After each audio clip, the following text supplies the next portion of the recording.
Hi, thanks for tuning in.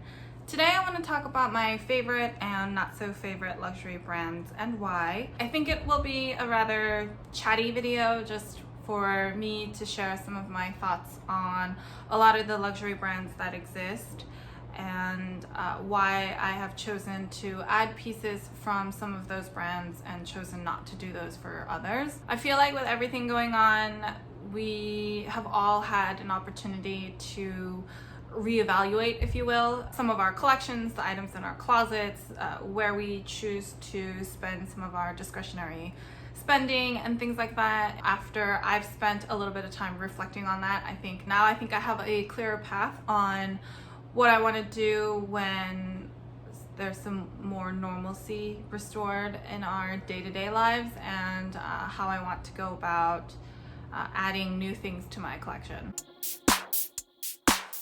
Like I said, this is probably going to be a chatty video. It's meant to be somewhat lighthearted and more conversation. I really want it to be like you and I are just chatting about the things that we like, and I hope to continue the conversation in the comment section down below. But if you've watched a lot of my previous videos, I don't think it would be that much of a surprise of what some of my favorite brands are. The two that stand out the most would definitely be Chanel and Hermes. I definitely have a lot more pieces from both of those houses in my collection, and I have recently also started branching out more into Dior, Fendi, and some Louis Vuitton. So if I had to pick like my top 5 brands, those would definitely be it. I would say Chanel is definitely first because that was just the brand that started my whole collection and started my whole journey, if you will. Hermes is a very, very close second, if not might even be emerging to take over. Then I would say Dior, but recently it's mostly been the Dior men's collection that I've been really a fan of and been acquiring some pieces from. Fendi as well. I put Fendi and Louis Vuitton like 4th and 5th. They're pretty close.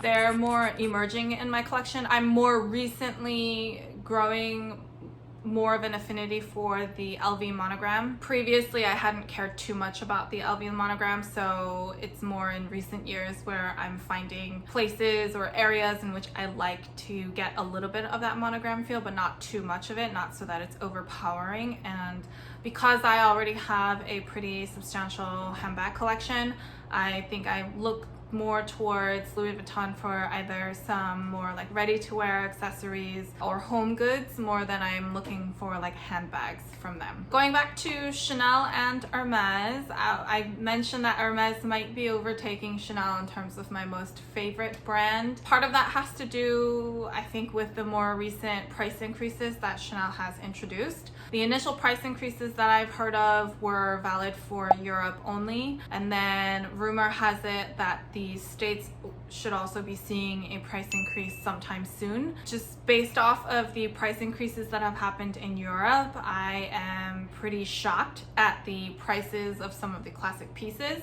I mean, some of those items are getting to like Hermes price point, and at that point I think I would much rather spend that money on an Hermes bag rather than spending it on a Chanel classic. I'm probably saying that more because I have a good number of classic pieces from Chanel in my collection already. Like I have a vintage jumbo, I have a medium flap, I now have a small flap, I have minis. So I pretty much have all of the different sizes now, which I'm thankful for. But it's also kind of like, you know, because I already have them, I don't feel like I absolutely have to then shell out that kind of money to buy them brand new with these new prices, and would rather invest that money towards an Hermes handbag because I don't have as many Hermes handbags. I think I can understand why the price increases are necessary. There's been a lot of disruption in businesses with the general pandemic that's been happening across the world, and so I can understand that there are brands who need to recoup some of those costs. I also acknowledge the fact that, to my understanding, the majority of the employees working for these luxury brands were still employed during this whole period, and there may have been some changes that needed to be made just to make sure that everyone could stay employed, but that's my understanding. And so I can also appreciate the fact that they decided to do that, that they stuck by to take care of their employees during a great time of uncertainty. To make up for that, they do have to raise some of their prices. I still think the timing is not ideal. I don't think it's just not quite tasteful in my opinion. I think the price increases are inevitable just because of the economic impact of the pandemic, but I don't think I would have timed it so that it's happening literally as soon as economies are kind of reopening. I maybe would have waited a little bit just to make sure that, you know, everything is opening and things are going relatively well and stuff like that before I would have introduced some new prices. But I don't quite agree with the timing of all of that. All of that considered, I still like Chanel. I still love the brand. I still love the pieces that the house creates, but I do anticipate that I will likely be purchasing fewer and fewer handbags, I think. Not to say never, but I just think I will have to be a lot more mindful about any new bag purchase that I make from Chanel, especially if it's going to be a classic piece.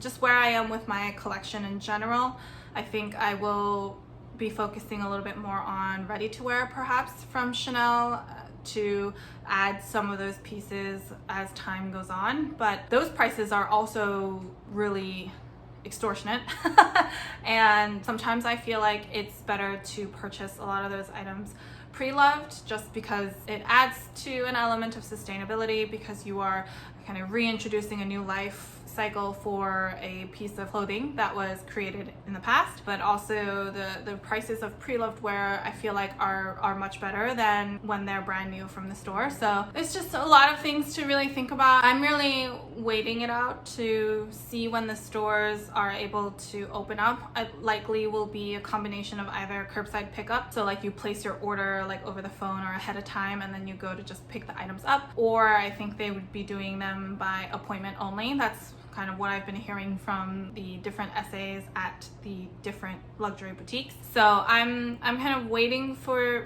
things to open up again for me to be able to check them out in person and then to see whether or not those price increases are really worth it or really like justified. Chanel's not the only one. Louis Vuitton also did another price increase.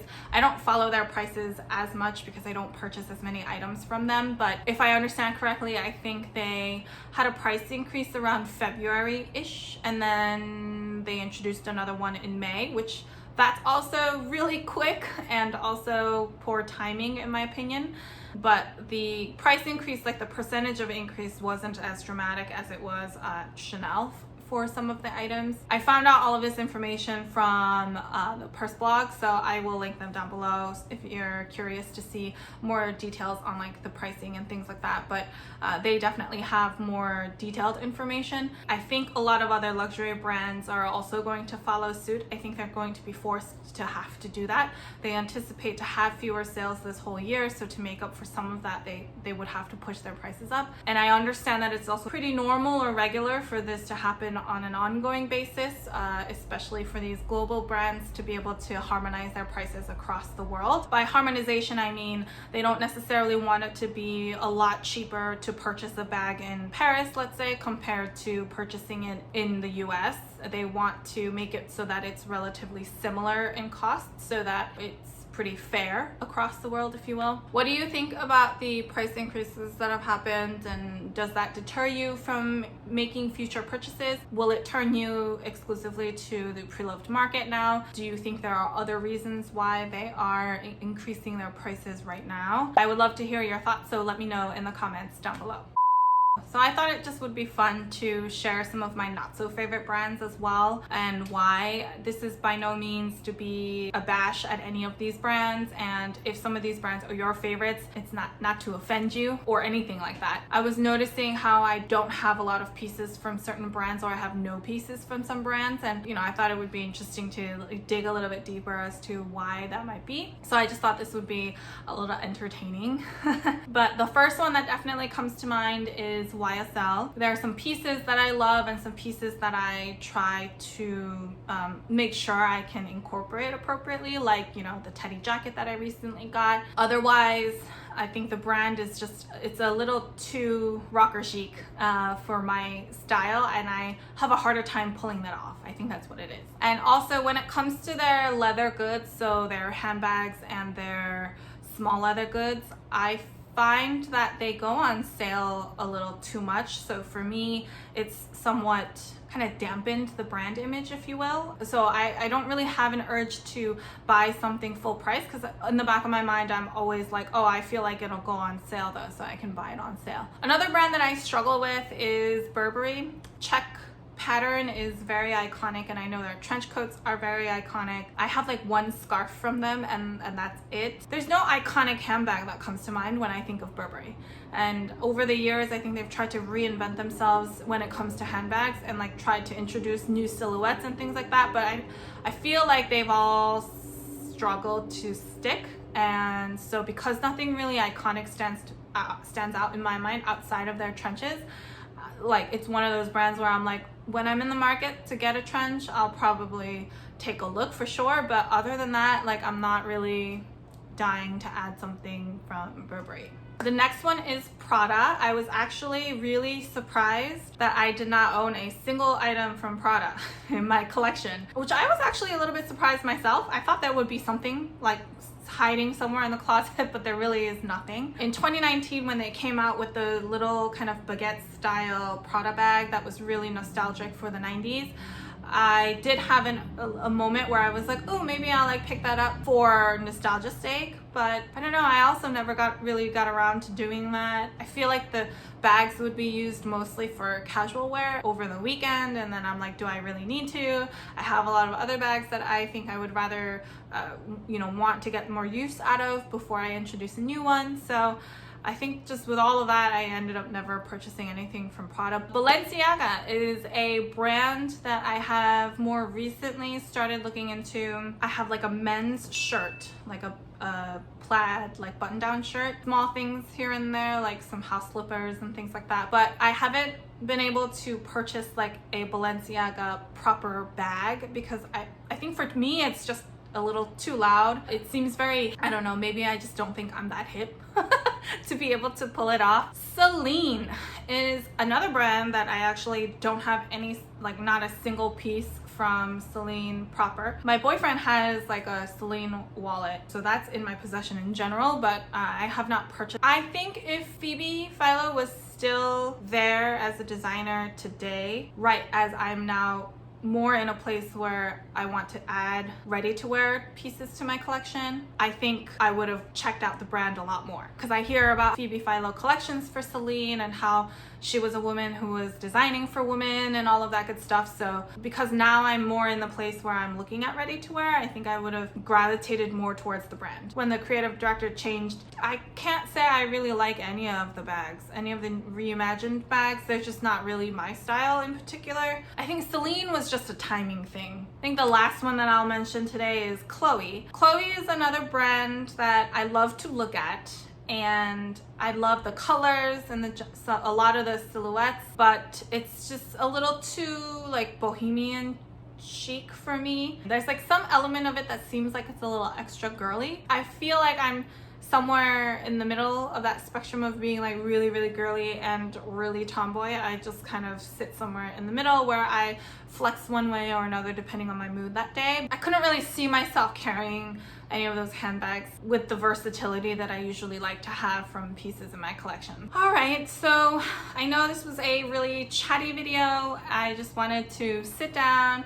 talk about some of my favorite and not so favorite brands and some of the things that are happening with these brands in the day and age that we live in right now. Let me know your favorite brands and not so favorite brands in the comments down below. I would love to continue this conversation with you through the comments section. In addition, if you have any questions on anything at all, feel free to leave them down below or head on over to Instagram and I'd be happy to help however I can. This video actually is my 100th video on YouTube. I think that is absolutely crazy. I really, really appreciate every one of you that has joined me along the way and has watched any one or many of those 100 videos that I have put out so far. I am planning to do a giveaway soon, so please subscribe to my channel. I post new videos every Sunday, and you'll also be able to know when the giveaway is live and can participate. Wherever you are, I hope you are well, and always please stay safe. So until next time,